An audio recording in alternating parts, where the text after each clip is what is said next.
Sports में ख़ासकर football में बहुत कम लोग आ रहे हैं। क्यों आ रहे हैं? किसका स्कोप कोई नहीं है, आगे कोई नहीं डिपार्टमेंट उठाता, कोई कुछ नहीं होता। वालिदैन भी स्पोर्ट कम करते हैं। क्यों करते हैं? कि स्कोप नहीं है। क्रिकेट की तरफ ज़्यादा क्यों भेजते हैं? कि वहाँ स्कोप है। फ़ुटबॉल में स्कोप कोई नहीं है।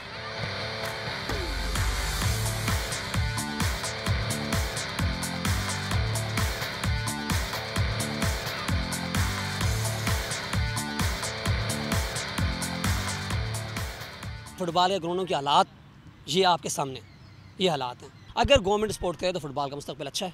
अगर हॉकी लंबा हमारा नेशनल गेम और ख़त्म हो गया तो बाकी भी ख़त्म हो जाएंगे। जिस मुल्क का नेशनल गेम ख़त्म हो रहा है तो बाकी क्या करेंगे?